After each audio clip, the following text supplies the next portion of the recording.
저는 오늘 여러분들과 함께 본문 말씀을 통해서 성령님과 함께하는 새로운 시작, 이란 제목의 말씀을 함께 나누고자 합니다. 요즘 저녁에 우리 교회 계속해서 기도회 하고 있지 않습니까? 요즘에 저녁에 기도회를 마치고 나서 집에 가서 주차장에 파킹을 하게 될 때 확실히 그전과는 좀 다른 것을 느낄 수가 있었습니다. 그것이 무엇인가 하면 다른 것이 아니라요, 전에는 코로나 상황에다가 밤 10시가 가까운 시간이기 때문에 그 시간에 주차장에 가서 주차를 하려고 그러면 주차할 공간을 찾기가 좀 어려웠습니다. 그런데 지난 주간에는 보니까 늦은 시간이었음에도 불구하고 주차할 수 있는 곳들을 여러 군데 많이 찾아볼 수가 있었습니다. 확실히 최근 들어가지고 정부의 이 거리두기 상황이 개편이 되고 새로운 코로나 상황으로 우리의 일상이 조금씩 회복되어지면서 많은 사람들의 그 사적 만남들이 확실하게 늘어가고 있다는 것을 작게나마 좀 체감할 수가 있었습니다. 그렇다면 여러분들은 어떠십니까? 여러분들 생각하시기에 그전과는 좀 다르게 우리의 일상이 조금씩 회복되고 있구나라는 것을 어떻게 요즘 좀 체감을 하고 계십니까? 바라기는 그동안 침체했던 우리 삶의 모든 부분들이 모두 다 복구되어지고 또 안정을 회복할 수 있게 되기를 정말 간절히 바랍니다.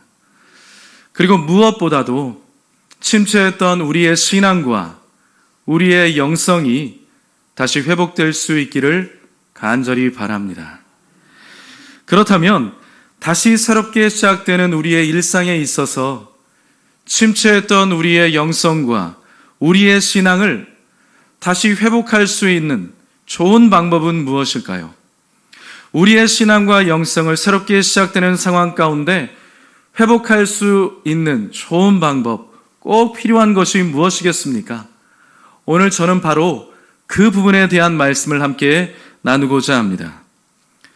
우리는 지난 금요일까지 계속해서 저녁에 기도회를 통해 가지고 누가복음 말씀을 한 장씩 나누었습니다. 계속해서 이제 한 장씩 말씀을 나누면서 저녁에 이제 기도회를 하겠습니다만, 오늘 우리가 읽은 것처럼 누가복음 말씀은 이렇게 마무리가 되고 있는 것입니다. 오늘 말씀이 누가복음의 마지막 장인 것이죠. 그렇지만 누가복음의 마지막 장을 이야기하고 있지만 이 누가복음의 마지막 장은 그와 더불어서 새로운 시작을 알리는 장이라고 할 수가 있는 것입니다.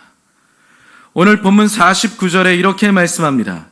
볼지어다 내가 내 아버지께서 약속하신 것을 너희에게 보내리니 너희는 위로부터 능력으로 입혀질 때까지 이 성에 머물라 하시니라. 여러분, 예수님께서 승천하시는 장면을 보여주고 있습니다. 예수님은 저와 여러분의 모든 죄를 짊어지시고 십자가에서 죽으셨습니다. 그리고 그 말씀하신 대로 약속하신 대로 3일 만에 부활하셨습니다. 그 부활을 기념하면서 지난주에 부활주일 기념예배, 감사 예배를 드렸습니다. 부활하신 후에 40일 동안 제자들과 함께 거니시고 함께 생활하시다가 이제는 드디어 하늘로 올라가시는 승천하시는 장면을 오늘 본문이 보여주고 있는 것입니다. 그렇다면 여러분, 예수님이 승천하시면서 모든 성경의 장면들, 성경의 이야기가 다 끝난 것입니까? 그렇지 않습니다. 예수님께서는 이제 남겨진 그분의 제자들에게 땅끝까지 이르러서 복음의 증인이 될 것을 말씀하고 있습니다. 그와 더불어서 모든 민족을 제자로 삼으라고 하는 중차대한 명령을, 중차대한 사명을 제자들에게, 오늘날 우리에게 위임해 주셨다는 것입니다. 그럼 여러분, 하나님께서, 예수님께서 우리에게 맡겨주신 그 사명이 너무나 중대한 사명인데 그 일을 어떻게 우리가 수행할 수가 있겠습니까? 어떻게 감당할 수가 있겠습니까? 사람의 힘으로요? 능력으로요? 지혜로요? 모든 민족을 제자로 삼고 시대를 변화시키며 도시를 새롭게 하고 우리가 있는 곳 가운데서 하나님의 나라를 세워가는 일들은 결코 쉬운 일이 아닙니다. 하지만 막중한 중요한 일이죠. 그 일을 감당하기 위해서 정말 필요한 것이 무엇일까요? 위로부터 하나님께서 부어주시는 능력이 필요한 것입니다. 그렇게 예수님께서 아버지께서 약속하신 것을 기다리라고 하셨을 때 그 약속하신 것은 다름 아닌 위로부터 우리에게 임해주시는 하나님의 성령을 말씀하고 있는 것입니다. 그래서요, 예수님의 제자들은 그 말씀하신 대로 사도행전의 첫 부분에서 우리가 알 수 있는 것처럼 성령 받기를 사모하면서 한 곳에 모여서 전혀 기도하기에 힘썼다는 것입니다. 무엇을 위해서요? 한 가지를 위해서였습니다. 성령 받기를 위해서 함께 모여 그들이 전심으로 기도하기에 힘썼다는 것이죠. 그리고 기도한 지 열흘 만에 그곳에 오순절날이 되었을 때 하나님의 성령이 그들에게 폭포수와 같이 임하게 되었고 불과 같은 성령의 역사로 말미암아 그들 모두의 입술에서 방언이 터져 나오는 놀라운 역사를 경험하게 되었던 것입니다. 그리고 바로 그때부터 그들의 진짜 사역이 시작되었던 것입니다. 언제부터요? 약속하신 것 위로부터 임해주시는 하나님의 성령이 그들에게 임하시고 난 후부터 그들의 진짜 사역이 시작될 수 있었다는 것입니다. 말하자면 그들은 성령님과 함께 새로운 시간을 열게 되었던 것입니다. 여러분도 혹시 기억나시는지 모르겠습니다만 기도회를 통해서 누가복음을 살펴보면서 누가복음의 특징에 대해서 몇 차례 말씀을 드렸습니다. 특별히 누가복음이 다른 복음서들과 비교했을 때 강조하는 몇 가지가 있습니다.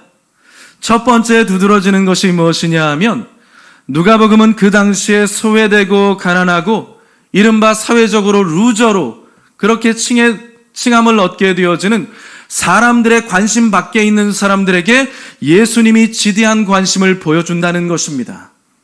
그래서 세리에게 관심을 보여주시고 매춘 여성에게 관심을 보여주시고 또 사마리아 사람들에게 관심을 보여주시고 가난한 사람들에게 관심을 보여주시면서 그들과 함께 하시고 식탁 교제를 나누시면서 그들의 편이 되어주시는 좋으신 예수님의 모습을 잘 보여주고 있다는 것입니다. 또 누가복음이 극히 강조하고 있는 것이 기도에 대해서 강조하고 있습니다.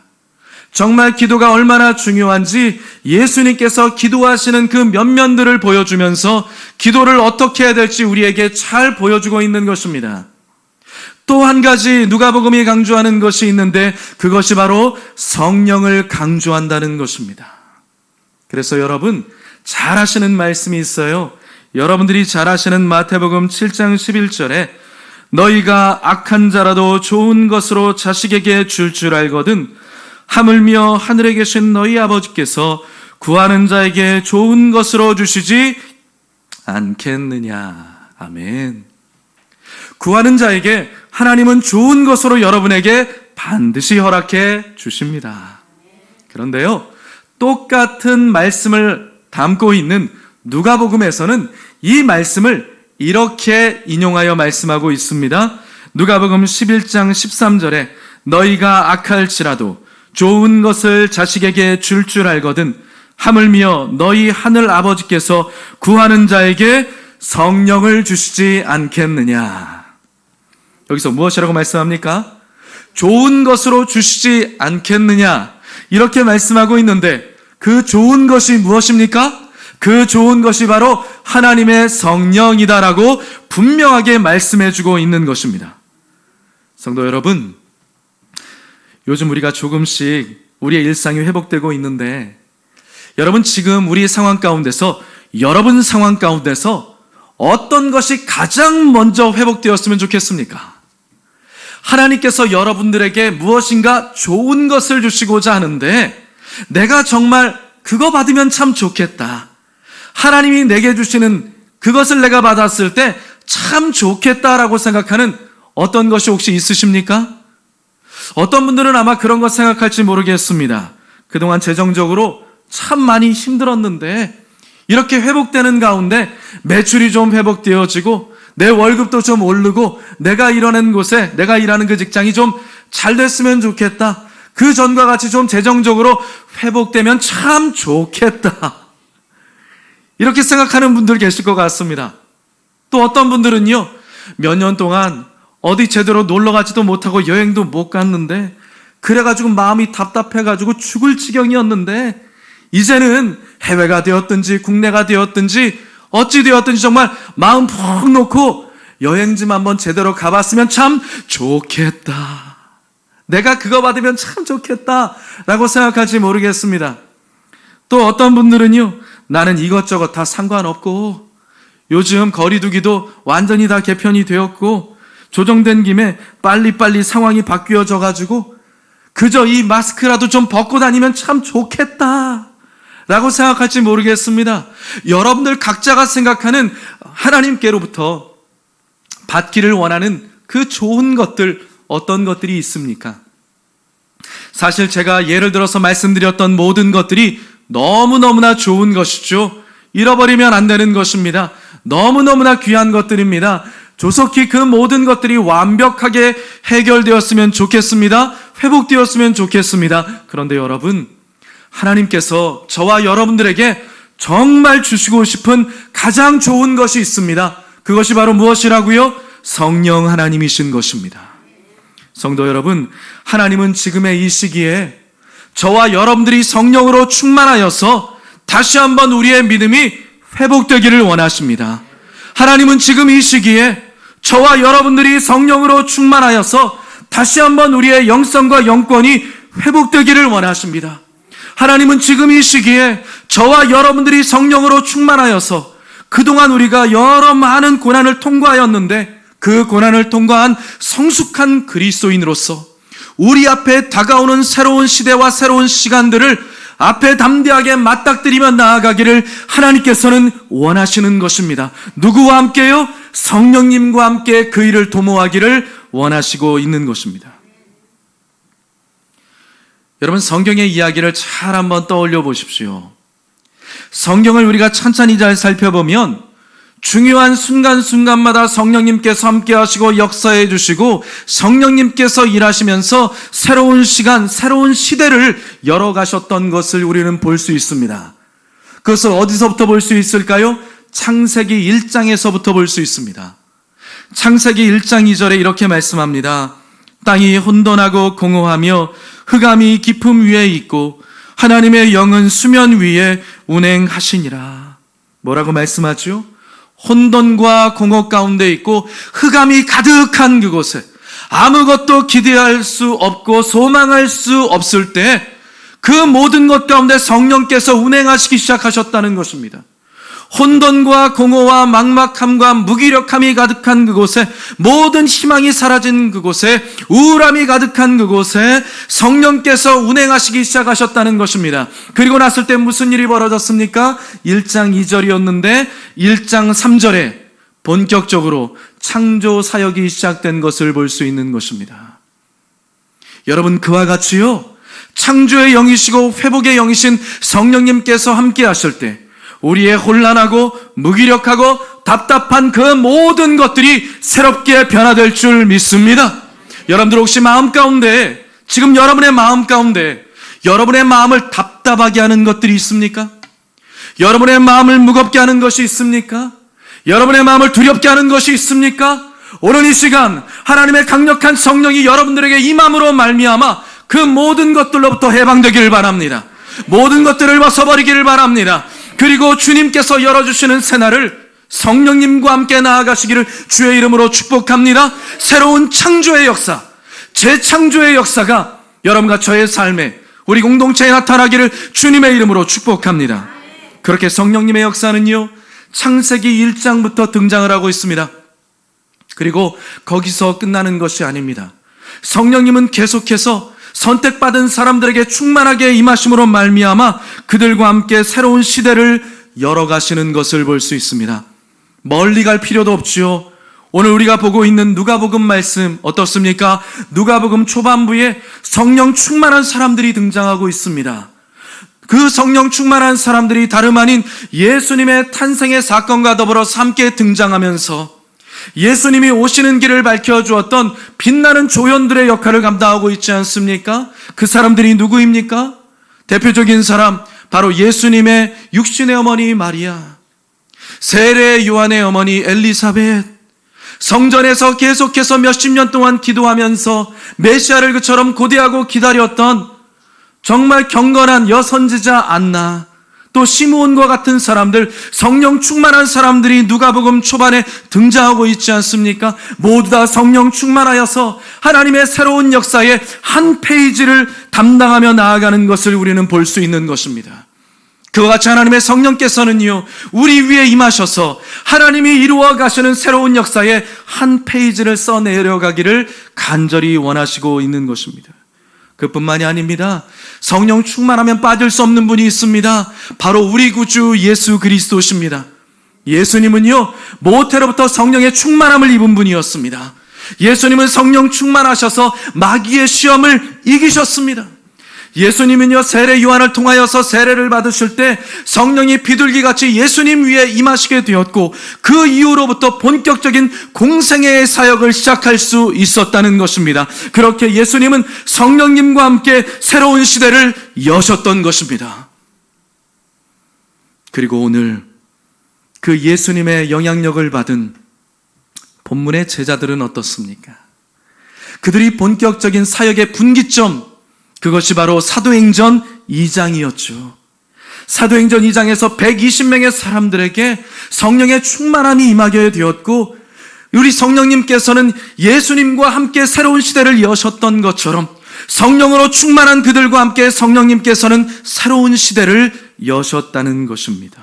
그래서 오늘 누가는 마지막까지 하나님께서 약속하신 성령께서 임하실 것을 예고해주고 있는 것입니다. 그렇기 때문에 누가복음의 마지막 장이지만 이 장은 새롭게 펼쳐져 나아가는 시작이라고 할 수 있는 것이고, 누가복음은 여기서 끝나는 것이 아니라 이제 계속해서 누가가 쓴 두 번째의 편지 사도행전을 통하여서 사도행전의 성령의 충만함을 받은 사람들이 과연 어떠한 일들을 해 나아가는지를 분명하게 우리에게 보여주고 있는 것입니다. 어떠한 사람들에게요? 약속하신 성령을 사모하며 그분과 함께 새로운 시대를 열어가는 사람들의 이야기가 사도행전에 등장하고 있는 것입니다. 그러니 사랑하는 성도 여러분, 아무리 강조해도 지나치지 않은 성령의 충만함을 오늘 이 시간 받게 되시기를 주님의 이름으로 축복합니다. 여러분의 뜻으로, 여러분의 생각으로, 여러분의 마음으로, 여러분의 지혜로 사는 것이 아니라 새로운 날을 허락해 주시는 그 하나님 앞에서 성령님이 부어주시는 지혜와 능력과 힘을 얻고 그 새 시대를 열어가게 되시기를 주님의 이름으로 축복합니다. 조금씩 일상이 회복되어지는 이 순간에 우리가 구해야 될 것들이 너무나 많이 있고, 우리가 해야 될 것들이 너무나 많이 있고, 내가 받고 싶은 것, 내가 정말 구하고 싶은 것이 너무나 많이 있지만, 무엇보다도 오늘 말씀과 같이 하나님이 우리에게 주시고자 하는 가장 좋은 것, 성령으로 충만하게 덧입기를 축복합니다. 그래서 우리에게 펼쳐질 새로운 일상, 새로운 시간을 성령님과 함께 시작해 나아가는 저와 여러분들, 우리 공동체가 되기를 주님의 이름으로 축원드립니다. 기도하겠습니다.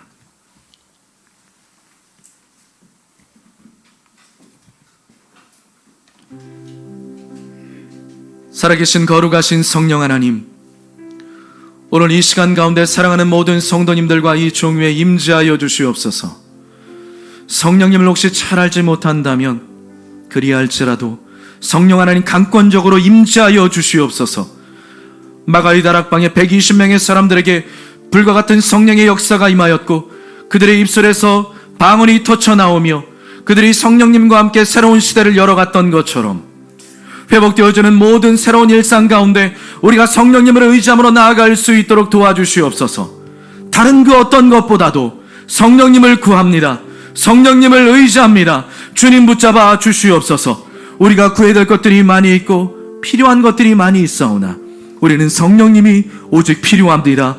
역사하여 주시옵소서. 간절히 사모하는 자들의 영혼을 만족케 하여 주시옵시며 그 모든 온돈하고 공허하고 답답하고 무기력한 상황들을 다 벗어버리고 새로운 날을 맞이할 수 있도록 은혜 베풀어 주시옵소서. 예수님의 이름으로 축복하고 기도하옵나이다. 아멘.